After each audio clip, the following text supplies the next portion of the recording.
So throughout the course of my life, I'm convinced of one thing, and that is that I grow the most as an individual when I encounter and get to know someone who is different than myself. This happened at various moments in my life. I've told some of the stories here in the congregation of when I went to North Carolina and served at a camp growing up in the small town in Minnesota, and I went to North Carolina. It was Urban Month, and so I was from this small community in Owatonna, Minnesota, and went to North Carolina where people were from all over inner city South, and it was a cultural experience, and I grew from that experience. I remember going to California for college. I was a small town Minnesota boy, went off to the West Coast to the LA area near Pasadena at Azusa Pacific University. And I can't tell you how much I grew, although some people were the same as me or similar stories. We grew up in so many different places. And so many of us have watched our children and our grandchildren go off to college and blossom and become someone different because of who they now are interacting with, people that are of different stories.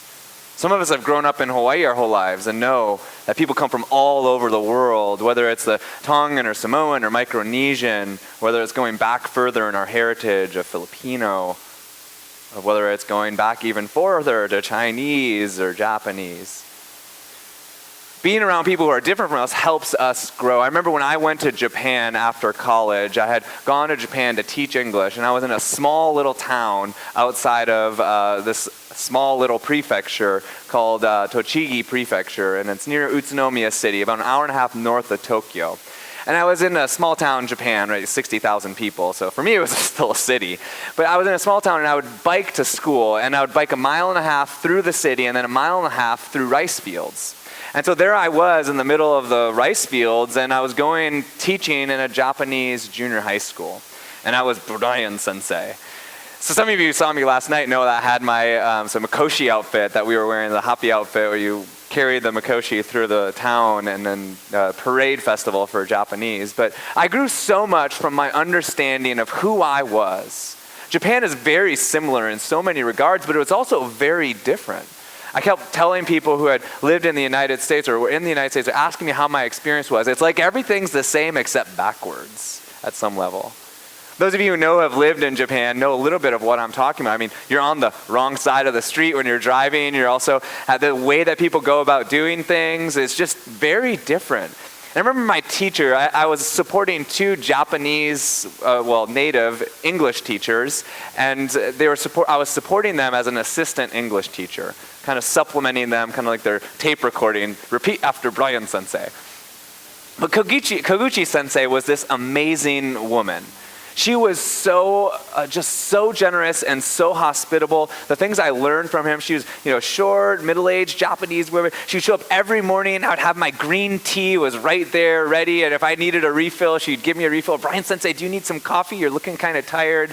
We would go out to a restaurant with all the teachers, because that's the thing you do on like a weekend night to celebrate whatever event it was. And she'd be the one that would welcome me, telling me about the culture, telling me so much about her life and her story. She was the most hospitable person I had ever met. But that came into conflict with what I had been told in the church for so long. Because what I had been told in the church is that to be an embodiment of Jesus Christ in the world, you had to know and believe in Jesus Christ in the world. So I was told that to be good, to be a better person, you had to have a personal relationship with Jesus. And I think that's fair, right? We want everyone to have a personal relationship with Jesus and to come to know God more fully and more wholly. But we had this sort of script that if you knew Jesus, you could be a better person because you would know how Jesus acted, you could embody his characteristics. Koguchi Sensei spent like a year in America, but other than that, she grew up in Japan, which many know as the most non-religious, although I could argue with this a little bit, non-religious nation in the world. And she grew up not hearing the stories of Christ. She wasn't a Christian at all. And I had a conflict personally because all of a sudden, I experienced a woman who was more hospitable than anyone I had ever met. And the conflict was how can this woman embody characteristics of Jesus Christ so fully? In the ways in which she is hospitable and kind and supportive. I mean, all the things that you imagine Jesus being when he stops whatever he was doing to be with the woman at the well, or when the lady touches his cloak to be healed amidst all the crowd that's going with him to save someone. He stops and he says, Who touched me? The awareness to that moment, the kindness and the hospitality that Jesus embodies is something we as Christians attempt to do. And something, frankly, in my college that I had experienced amongst all Christians, well, mostly Christians because it was an evangelical Christian community, Koguchi sensei was like here with her character and her qualities. And we were a bunch of college students learning what it was like to share our refrigerators, right? What does that do for our faith when we encounter people who are different than us? And how do we respond and what do we say to those people?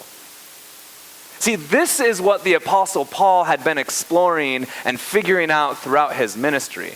Because we look at it and we say, oh, well, Paul became a Christian and then expanded it to the Gentiles. But we don't recognize how deeply those cultural differences and the divide went. For the past 4 weeks, this is our 5th week in our sermon series on a brief introduction of Paul.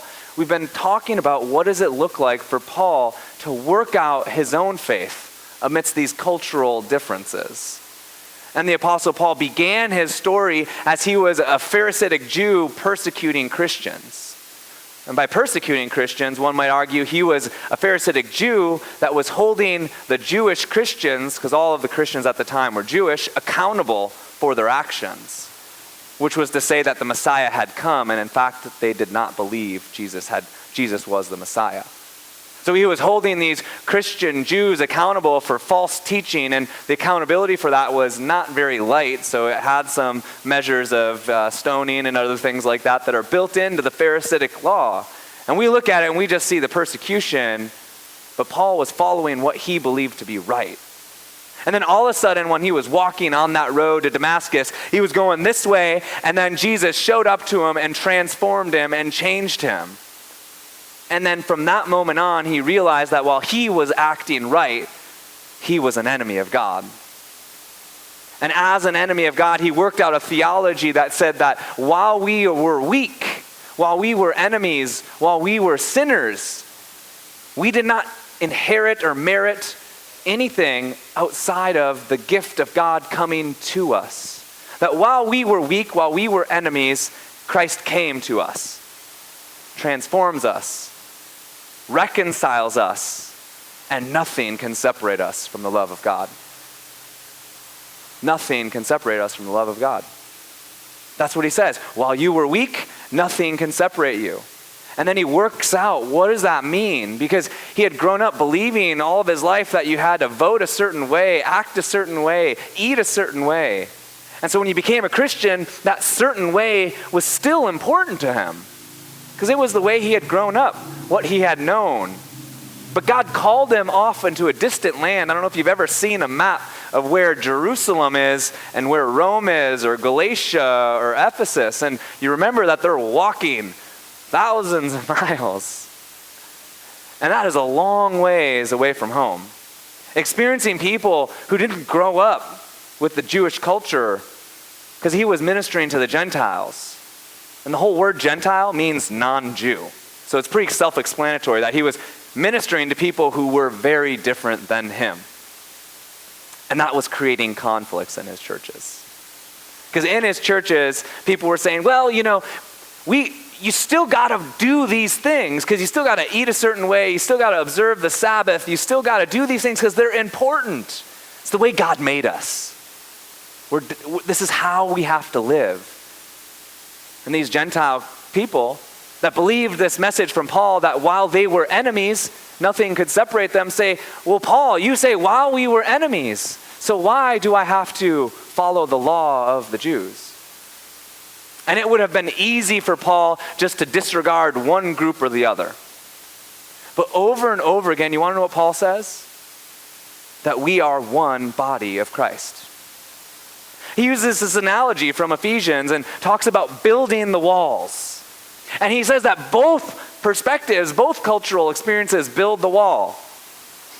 That the foundation is the apostles and their teaching, and they set the stones for which the building was built on. And that building he describes as the temple of the holy God. And the building was these stones, not too different than our mosaics we have up on our wall. of different colors and different shapes and different sizes coming together with one cornerstone that fits them all together. And that cornerstone is Jesus. The very work of Jesus Christ is to bring a diverse group of individuals into one body. Sang a song from Africa this morning. As United Methodists, we have over 3 million people that worship under what we believe, what we order ourselves around within Africa. Only 6 or 7 million in the United States. We're a global denomination. We live into what it means to be global together. And Paul not only says, you got to do this or do that, but he says that we're better together. And that's hard. Because I don't know about you, but when I learned that someone was different than me in some sort of core way, I did not want to hang out with that person. Because that's my propensity. I was a Christian who had followed all the rules. I went into theology, so I'm very good at systematics, A, B, C, D, yada, yada, yada. And I got tied up into a small group with my friend Eddie. And Eddie is just a free spirit. Goes with the wind, does whatever he wants. He's the guy that sees the pool and the 20-foot jump and says, yes, I can do that, and I will make it. I'm the guy saying, Eddie, you sure? I don't know if insurance covers this deal, right? But he just goes for it. And I remember thinking to myself, how can a Christian just be so abrasive and so just kind of careless with everything that he has? He just spent his money however he wanted, did these things however he wanted. And over the course of the time, you know what I realized? Is that I could learn something from Eddie. And over the course of time, Eddie and I were the closest friends in the small group. Not the ones who were the same. I have a friend, Nathan, from our small group. He's a Presbyterian pastor. I'm a Methodist pastor. But I talked to Eddie more than anyone. Eddie was the most different. But I grew the most as what it means to be more full from Eddie. Who are the people that you have grown from that are different than you? And not just because they became like you, right? But that they are different from you, and that in your difference, you became one. And then both of you look back and you say, oh my gosh, we're so much better for it. I know none of your marriages have worked out like that, right? Two people exactly the same, staying together, learning that they were exactly the same from the beginning. But that's what Paul is working towards, is different people. But the key is how we view those people who are different than us. Because if we view someone as the one who is wrong, the one who is outside, if we view them as if Paul's theology is not for them, which is to say that while they were weak at that time, nothing can separate them from God's love. If we all of a sudden start adding conditions, well, that's true if, or when you do this, or say this, or act this way. If we start prescribing what we think you must do upon other people, the only thing that we can tell someone who's different than us is to be one with us, you must become like me. Because the only thing you can say is that I believe what it means to be right looks like this. And if you want to be with me in communion with me, you got to look like this. But those of us know with a different experience comes a change in you. That's what I tell all newly marrieds when I go through premarital counseling. The thing that you're going to be most surprised about is not the ways that you remain the same, but the ways that you have changed in your relationship in fundamental ways. And you got to learn how to adapt with those. Because desires themselves can change. And so you can talk about wanting kids or not wanting kids, but you change. Because 5 years, 10 years, 20 years down the road, you're a different person than you were before. And it's in the differences that we become stronger. And so some people get Paul wrong. They get Paul and they call it the Roman way. They say, Paul says you got to believe these things, then act this way and do these things, and then you will inherit God's kingdom. I read Paul that says that while we were weak, we inherit. While we were enemies, we become part. And Paul uses this word adopted, that we are all adopted by God. We're welcomed into the family, and now our only choice is not, are we welcomed as part of the family? The only option you have as being a son or daughter of God is, how will you respond to that? Will you fight it? Will you tell your brother or your sister that they're adopted or that they're not welcome? The only option we have is, how will we live into what is true for us? And this is what Paul says to his Jewish friends. He goes, my heart breaks that they are running a race that is over. They keep on running as if they have to follow this list and inherit God's love and become part of what God wants us to be in the world. But they keep on running and following this list when it's been abolished. It's over. And that resonates with me because I was a cross-country runner. I've run marathons. The minute that race is over, I am done running. I fall over. It's as if they keep on running. And so how do we view people who are different from us? Not that wrong. How do we view them and say, hey guys, we're all part of this same love of God that goes before us, and the race is over. How will you accept that and believe that you are a son or daughter of God? And how will you view your friend, your neighbor, those who are radically different than you, as if they were sons and daughters of God?